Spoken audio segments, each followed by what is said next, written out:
Ok, entonces ahora sí ya estamos grabando y arrancamos con la presentación de análisis de reemplazo.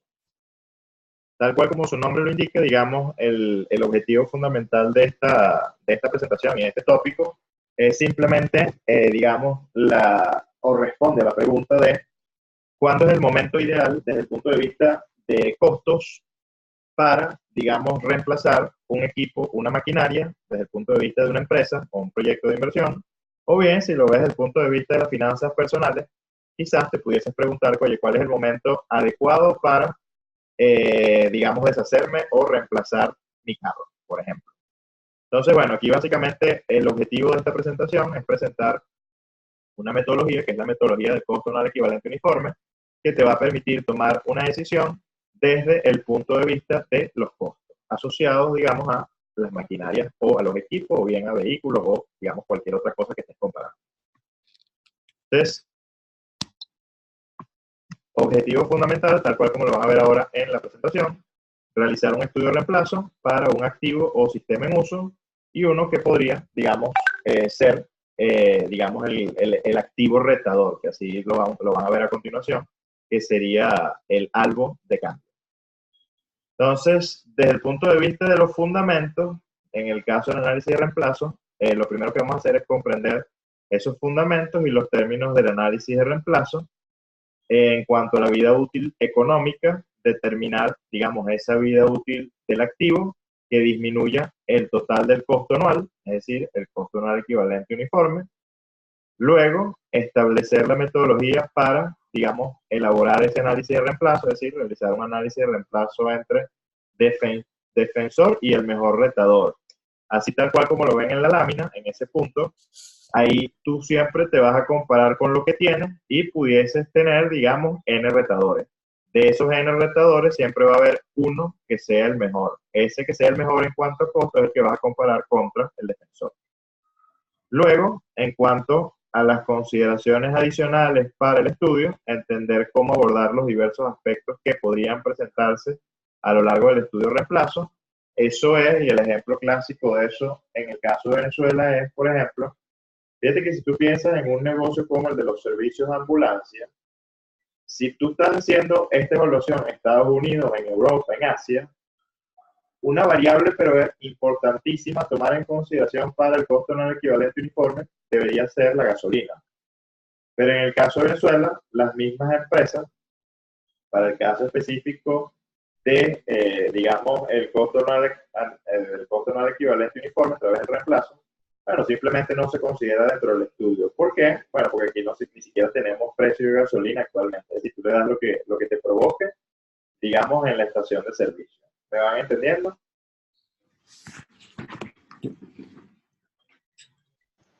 Sí. Ok, otro costo asociado que tampoco se considera en Venezuela, por ejemplo, pudiese ser el caso del peaje. En el caso del peaje o de los peajes, básicamente, y no lo vayan a confundir, aunque es un chiste, no estoy hablando de los peajes que probablemente uno dice folclóricamente cuando le pasa la mano a, digamos, las autoridades porque no tienen los documentos en regla, por ejemplo, y lo veo desde el punto de vista de una empresa, no me refiero a ese tipo de viajes. O que tengas todo en regla, pero simplemente la autoridad que esté allí busca algún regalo tuyo y nada, te fastidia el día parándote un camión horas y horas y horas cuando no debería habértelo, digamos, detenido, ¿no? Entonces, no me estoy refiriendo a ese viaje, me estoy refiriendo al viaje, digamos, por el uso de una determinada vía. Entonces, en el caso de Venezuela, evidentemente, eso no está dentro del análisis de los costos, dado lo que ya conocemos. ¿Okay?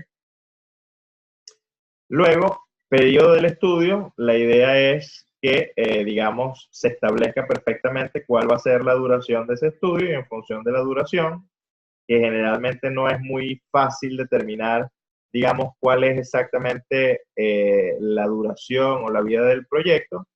Después de tener eso más o menos claro, es que yo comienzo a realizar la evaluación. Entonces, la pregunta clave que vamos a resolver es, ¿debe conservarse un activo durante 1 o más años o sustituirlo de inmediato con el retador de mejor disponibilidad? Entonces, ¿cuáles son las razones de fondo para hacer un reemplazo? Uno pudiese ser inadecuación física, desgaste. Es decir, ya los costos por mantenimiento se están incrementando muchísimo y me sale más caro mantener esta máquina por su mantenimiento correctivo y preventivo versus una máquina nueva donde yo solamente tenga que hacerle el mantenimiento preventivo. Esa pudiese ser una. La otra, modificación de los requerimientos. Ahí estoy apuntando básicamente que las especificaciones, por ejemplo, del producto cambian o las características del producto cambian y la maquinaria que tengo no me permite adecuarme a esa modificación. Por lo tanto, a juro tengo que buscarle un reemplazo.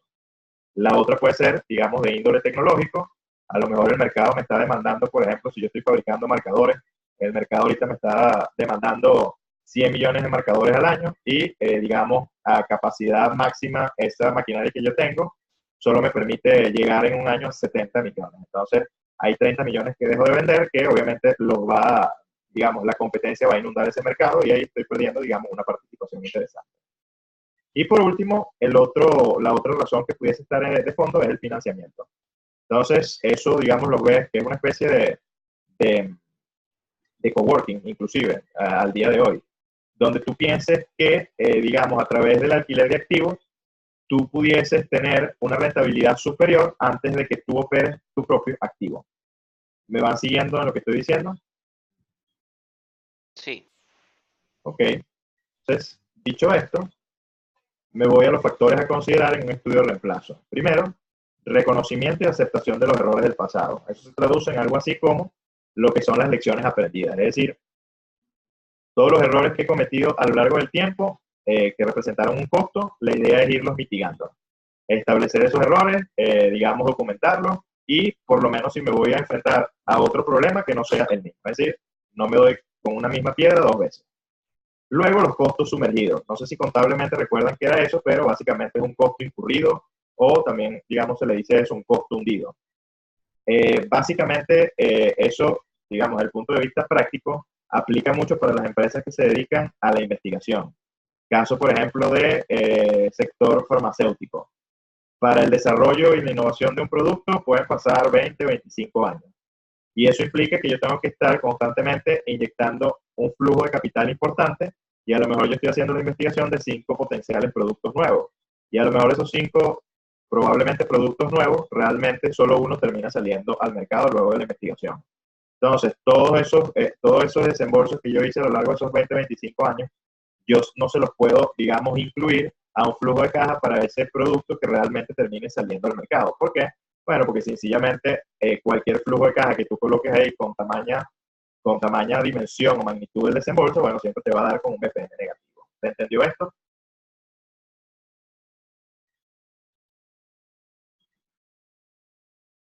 Ok. Sí. Ok. Luego, ahí hablo un poco del valor del activo existente y el punto de vista externo. Sí, ahí básicamente me estoy refiriendo que hay, digamos, diferencias entre lo que es el valor de mercado por un activo versus un valor contable. Es decir, a lo mejor contablemente mi equipo, mi maquinaria vale X y el mercado me está ofreciendo a lo mejor X más 1. Pero también pudiese hacer el caso de que contablemente ese activo valga X y el mercado me esté ofreciendo X menos 1. En ambos casos yo pudiese tomar inclusive la decisión de prescindir de ese equipo, sí, porque, digamos, por cualquiera de las dos vías yo pudiese pensar, bueno, en el caso de que me dé X más 1, yo lo pudiese ver como una entrada de efectivo adicional, es decir, un ingreso adicional, pero si yo lo veo como X menos 1, bueno, a lo mejor, dada la circunstancia del mercado en ese momento y dado, digamos, un enfoque tecnológico, bueno, en la medida que pase el tiempo, y me refiero al cortísimo plazo, probablemente yo termino perdiendo menos platica si vendo el equipo a X menos 1. Entonces eso también puede ser una decisión que no apuntaría a ganarme algo, sino a tener un costo asociado menor por temas de mantenimiento. Eso puede ser una decisión. Ok, aquí en el chat, Wilfredo Álvarez pregunta si aún incluido el cobro de patentes. Me imagino que lo que quisiste decir ahí es que si se incluye el cobro de patentes. Específicamente dónde, en el flujo de caja de inversión, no, me imagino que estás preguntando. Sí, si es en el flujo de caja de inversión, efectivamente tienes que colocar el cobro de la patente. ¿Ok? Es la respuesta a tu pregunta. Ok, seguimos. Después de hacer ese valor del activo existente y el punto de vista externo, básicamente lo que tenemos que hacer a continuación es definir el retador o los retadores y definir también el defensor.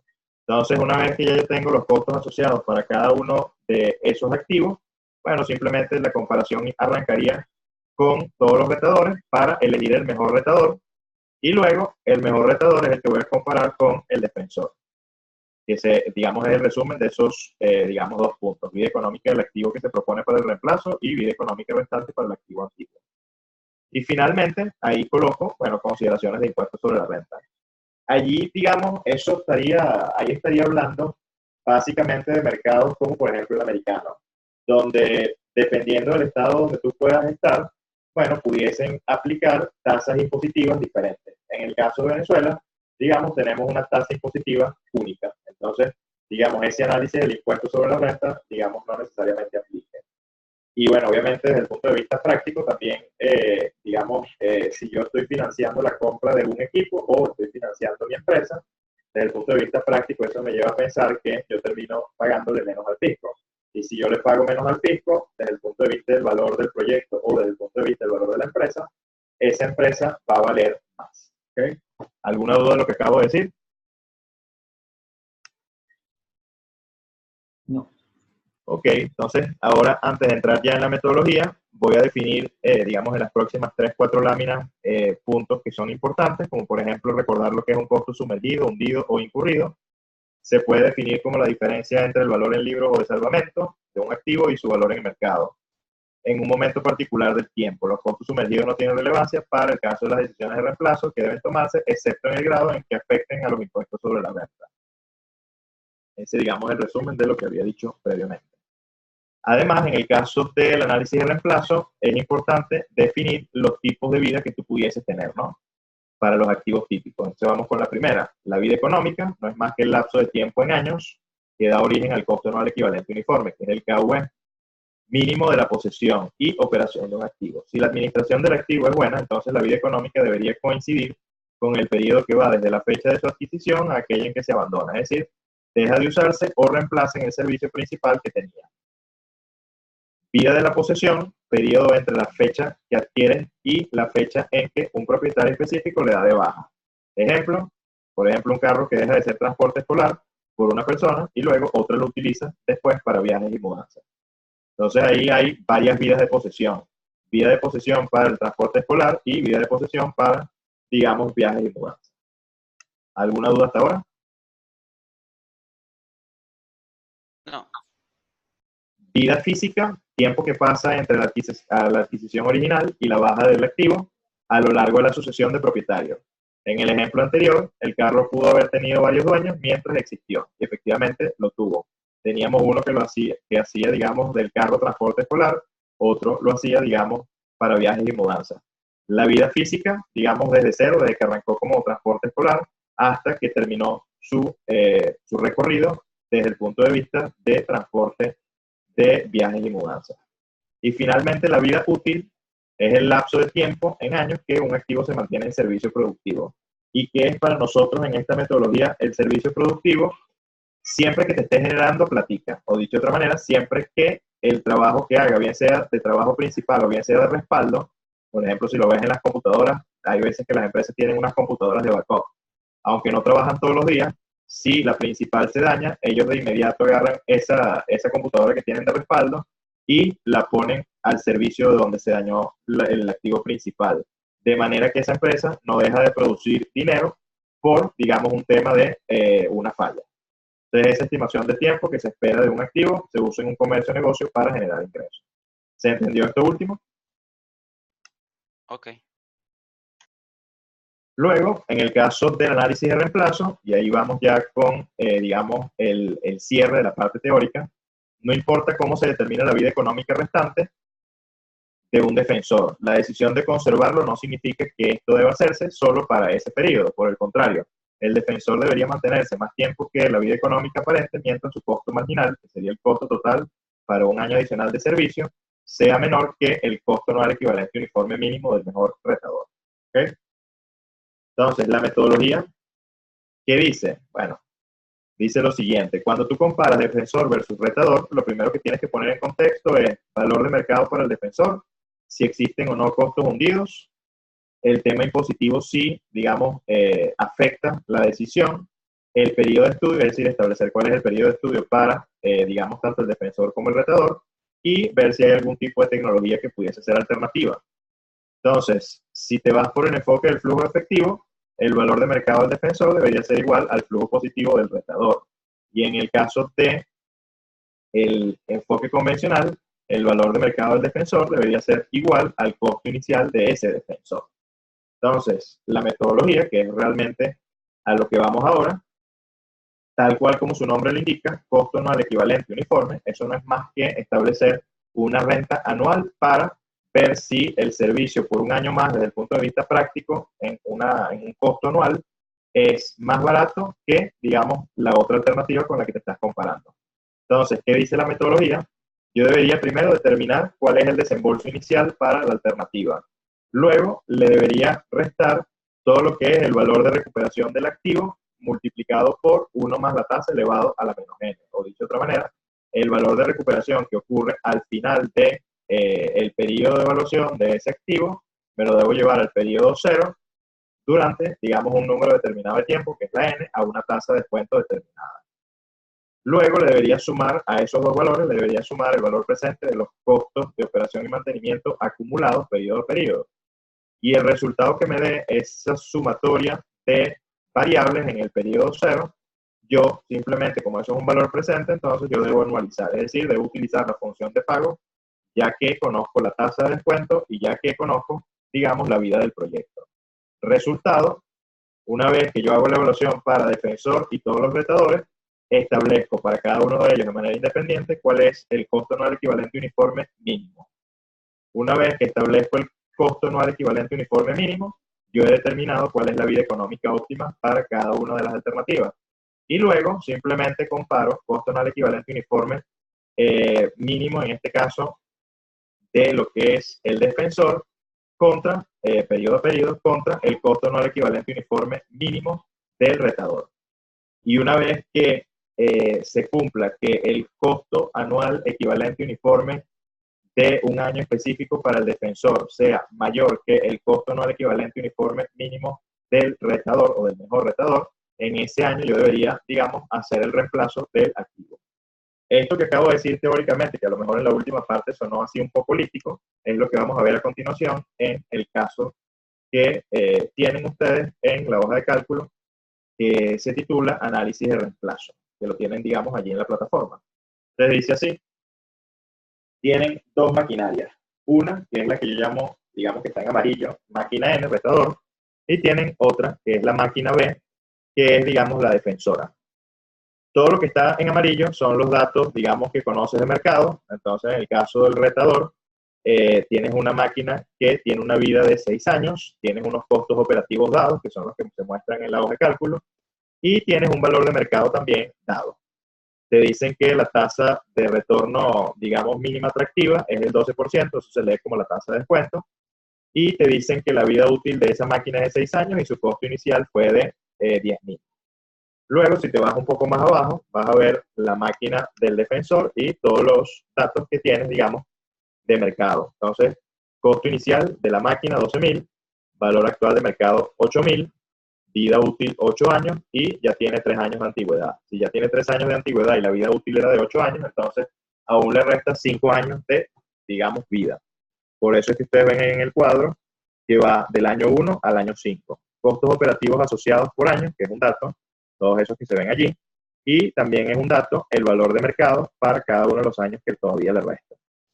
Entonces, lo primero que hago es evaluar, en este caso, las variables que están implícitas dentro de lo que es el costo anual equivalente uniforme. Habíamos dicho que era, por un lado, la inversión, por otro lado, el valor de recuperación llevado al periodo cero, y finalmente, todo lo que sean costos asociados al proyecto, a la maquinaria, puede ser de mantenimiento, viaje, gasolina, todo lo que sea que esté asociado al proyecto o a la maquinaria, mejor dicho, al activo, llevarlos, digamos, a valor presente y acumularlos año tras año. Para luego, digamos, hacer la diferencia, que es la fórmula del costo anual equivalente uniforme, que es la que ustedes ven allí en la columna G, que sería el desembolso inicial menos el valor de recuperación actualizado al periodo cero a la tasa, y sumado a los valores presentes de todos los costos asociados, acumulados. Entonces, bueno, lo hago para en este caso, el retador, que sería la máquina N. Fíjate que la inversión inicial, tal cual como lo establecía el enunciado, en la celda de 3 es de 10.000. Por eso van a ver el 10.000 siempre. Luego, en el valor de recuperación, fíjate que el valor de recuperación no es más que buscar el valor de mercado del activo al final de cada uno de los años donde va a tener una vida útil. Entonces, en el primer caso, voy descontando eso a la tasa del 12% y son, digamos, los valores que ustedes ven allí en sus pantallas para cada una de las celdas.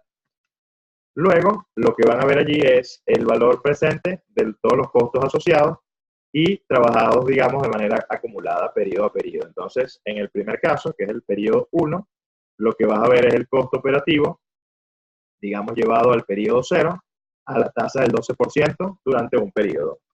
Siguiente periodo, como es acumulado, es tomar, en este caso, el valor presente del periodo anterior y sumarle ahora el costo operativo de ese periodo 2 llevado al periodo 0, a la tasa del 12%.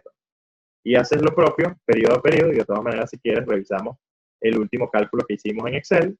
Fíjate que sería, en este caso, tomar el 3.500, que sería el costo operativo en el periodo 6, actualizarlo durante 6 periodos al momento 0, y una vez a la tasa, en este caso, de descuento del 12%, y luego sumarle el valor presente de los costos acumulados hasta el periodo anterior. Resultado al hacer eso, 5.860. Una vez que ya tienes, digamos, las tres variables estimadas, bueno, ahora lo que haces es aplicar la formulita para, digamos, estimar cuál es el valor presente en 0. Al hacer eso, fíjate que en el primer caso te dio 3.482 y haciendo lo propio, vas a llegar a que en el último periodo eso sea 15.860. Entonces ahora lo que te dice la teoría es que dado que ese valorcito ya está como un valor presente, bueno, entonces aplicas la fórmula de rentas vencidas y constantes. Como ya tienes el valor presente, conoces tiempo y conoces tasa, entonces puedes despejar la renta. Y la renta para nosotros en este caso será el costo anual equivalente uniforme. Resultado, lo que ustedes están viendo en pantalla ahorita. Fíjate que si yo le pido a Excel la función pago para ese valor, fíjate que Excel lo que te va a pedir es dime la tasa, dime, digamos, por cuánto tiempo voy a evaluar ese valor presente, en este caso sería para un año, y luego dime cuál es, en este caso, el valor presente que estás considerando. Resultado al hacer eso, fíjate que en el primer caso el KUE me da 3.900. Si me voy al segundo periodo, vuelvo a hacer lo propio, solo que ahora el número de periodos que estaría considerando serían 2. Y así voy haciendo en la medida que pasan periodos a periodos. Resultado, eso me va a permitir estimar cuál es el costo anual equivalente uniforme por cada uno de los periodos. ¿Qué dice la teoría? De manera independiente, dime dónde ocurre el costo anual equivalente uniforme mínimo. Fíjense que abajo, en la celda H11, yo ahí le pido a Excel que me dé el mínimo de todos los valores que he calculado. Y el mínimo es este azul que ocurrió exactamente en el periodo 5. Y ese costo anual equivalente uniforme me dio 3.829. Lo dejo allí porque ya acabo de determinar la vida económica, que era lo que me decía, digamos, la teoría para el reemplazo, para el análisis, perdón, del retador. Ahora bien, hago exactamente lo mismo que hice arriba, pero para el defensor. En el caso del defensor, establezco, en este caso, una vez más el costo anual equivalente uniforme, como es lo mismo, digamos, no lo voy a hacer, me voy directo al costo anual equivalente uniforme, y eso me da en el periodo 1, 3.460, y haciendo lo propio hasta el final, eso me da 4.106,58. Y aquí viene, digamos, lo que dice la metodología. Si tú buscas el costo anual equivalente uniforme mínimo para el defensor, estamos todos claros que eso ocurre para el periodo 1. Y en el periodo 1 es donde vas a tener la vida económica óptima para el defensor. Ahora bien, ¿cómo yo sé cuándo debería reemplazar el activo, si es que lo debo reemplazar, utilizando esta metodología? Y ahí viene, digamos, el criterio. Tú vas a comparar el KUE, o el costo anual equivalente uniforme mínimo por año, de cada uno de los valores que te está dando la máquina, que en este caso es la B, que es el defensor. Repito, primero comparas año a año el costo anual equivalente uniforme del defensor contra el costo anual equivalente uniforme mínimo del retador, que sería el 3.829. Entonces me pregunto, ¿3.460 es menor o es mayor a 3.829? En este caso, ese costo anual equivalente uniforme del defensor es menor. Como es menor, eso implica que yo debería seguir operando por lo menos ese año con el defensor. paso al siguiente año. Eso me dio 3.846,79. Vuelvo a hacer lo mismo. 3.846,79 es mayor o es menor que 3.829. Fíjate que es mayor. Entonces, si utilizas tal cual la metodología, eso te está diciendo que yo en el año 2 debo reemplazar de una vez el activo. ¿Por qué? Porque el costo anual equivalente uniforme del defensor me está dando mayor para ese año que el costo anual equivalente uniforme mínimo del retador. Por eso es que ustedes ven en la celda K28 dice reemplazar. ¿Cuáles son las debilidades del criterio? Bueno, que estás partiendo de una hipótesis que es un poco alocada, que es que, pero esa es la hipótesis, claro está, que en el mismo instante del inicio del periodo 2, yo agarro a todo un equipo y saco la máquina vieja y coloco la máquina nueva. Y eso en la práctica, digamos, es muy complejo que ocurra. Y lo digo porque, bueno, porque después de, aunque tú puedas lograr hacer ese cambio en un día, después viene, digamos, la puesta a punta. Y la puesta a punta, digamos, te va a retrasar un poco la generación de ingresos, digamos, en la medida que vas produciendo. ¿Se entendió esto que acabo de decir?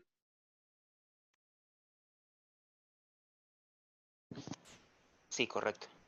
Ok, ¿Sí? entonces, Yo tengo una duda. Ajá. En el retador, digamos que en el año 5 está el KAEU mínimo y no debería ser compararlo con el año 2.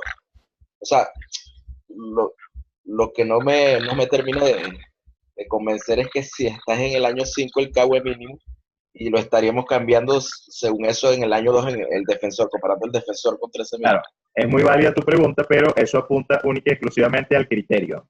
Ahí a cerrar la clase de hoy. Aunque ese es el criterio, y eso es siendo extremista totalmente y utilizando o poniéndonos unas gringolas con el método, sí, lo que dice Ricardo es la verdad. Oye, el criterio no es el más saludable o el más potable. ¿Por qué? Bueno, porque si tú haces el análisis de manera independiente para el caso del retador, esos 3.829 van a ocurrir en el periodo 5. Entonces, ¿cuál es una modificación al modelo que utilizan muchas empresas?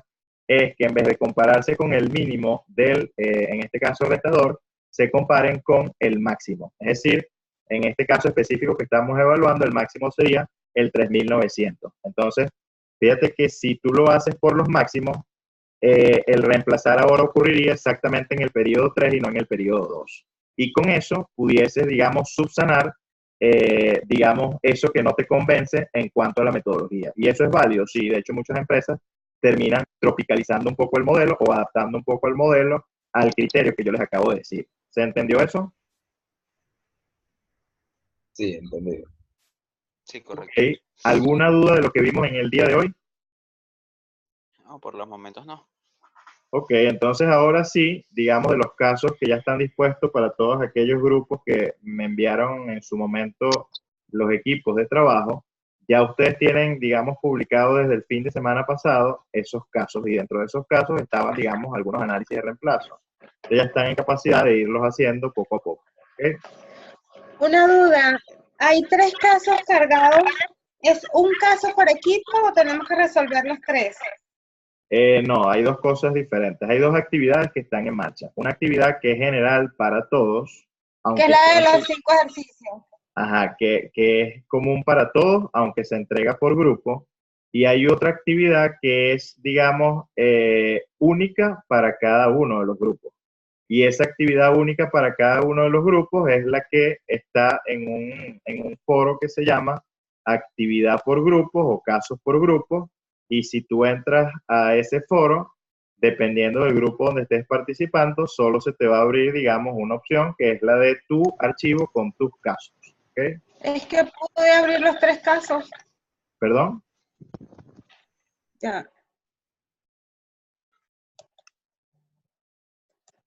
Yo creo que lo que trata de decir Diana, que es también la duda que se me presentó a mí, Ajá. es que cuando yo entro al foro de grupo, veo los 3 casos. Ahora, ¿son los 3 casos que vamos a hacer como grupo lo que aparece en ese foro de equipo? Sí, son los 3 casos para ese grupo. Cada grupo tiene 3 casos. Esa es la Ok, respuesta a tu pregunta.